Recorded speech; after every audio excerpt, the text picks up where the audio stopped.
What's up, YouTube? Welcome back to another How to Beat Live low stakes poker video. Today, as you can see, talking about 3-betting in 1-2, 1-3, and 2-5, live low stakes, if you will. And the majority of you, I would say over 90% of you, are not 3-betting enough. I talked about this in videos close to 10 years ago. Talked about topics such as 3-betting in a linear fashion, in a polarizing fashion. I'm going to keep it a little bit more simplistic in this video, keep it short and sweet. You guys need to 3-bet much more often than you are. The EV of a 3-bet, essentially getting a pot heads up, worst case scenario most of the time, playing the pot heads up and in position most of the time, compared to seeing another multi-way flop in a single raise pot, as many of you do in these games. The EV of that is going to be far superior in almost every circumstance. I'll give you a common scenario, something a little more practical to help you out. So let's say there's an open raise in a 1-3 game to $10. Let's say it's early position, and then there's a caller in middle position, and you are in the hijack with ace-10 suited. The majority of you are calling with this hand. You know it's a very good hand. You know it's not a hand you should be folding. But what ends up happening, your best case scenario is that everybody folds and now you're in position, but you are in a multi-way pot. Yes, your hand will play well multi-way, but you've really allowed the 3-way field to kind of cut into your equity, so to speak. Your share of the pot has diminished because you're not heads up. So instead of calling, because then the other scenario is you call and then you invite in callers behind you. Now you don't have position. Now you basically have to hit a strong hand to win the pot. Yes, sometimes can we steal in some of these multi-way scenarios? Yes, I cover that in videos and content on our training site, on archcitypoker.com.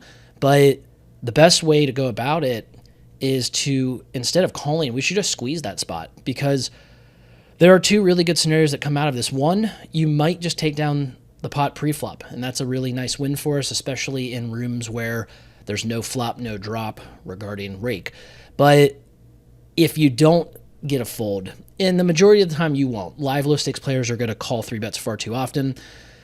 That's why we generally want to stick to better hands if possible. Now, if we're really deep, we can start getting into a lot more of the speculative stuff. If you have a far superior skill edge against your population, I show a lot of my own personal hand histories on the training site when it comes to this, where I use a lot of speculative stuff, especially in position, to get my opponent's heads up to where I can then dominate them post-flop. But it's going to be far superior for you guys to squeeze in the spot. And even if you get called, as I was alluding to, now a lot of the time you end up heads up in a 3-bet pot, where now your equity is far greater than it usually is in the 3-bet or in the 3-way pot. Even if both of them call, you've now built a pot up for yourself in position where your opponents are going to play even more straightforward than they will or would have in the single raise pot. But now you're the aggressor as well. Your opponents are going to be kind of playing defensive or on their heels, so to speak, and as I alluded to, more straightforward or ABC. So there just are a lot of great scenarios that come from you guys 3-betting far more often. If you think it's close between 3-bet or a call pre-flop, you probably should err on the side of 3-bet for now. You really, to get more comfortable in these types of pots, because I know a lot of you are uncomfortable with this, that's why you only 3-bet premiums and you don't have any of the bluffs, or even some of just the very good hands that you're just used to always calling. For example, King Queen suited is a hand that I almost always 3-bet. You're only going to get more comfortable in 3-bet pots the more often you play in them. So put yourself out there.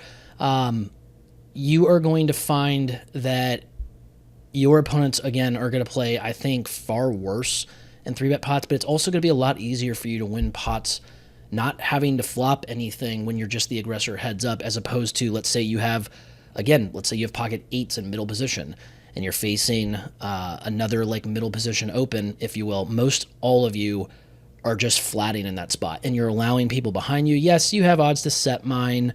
It's not the worst play in the world, but you have a far greater chance of winning that pot and really boosting your win rate boosting your EV, capturing more equity by 3-betting and getting that pot heads up, or just taking down the pot pre-flop if you do happen to get one of the rarer folds. So if you guys have any questions or comments, go ahead and let me know as usual.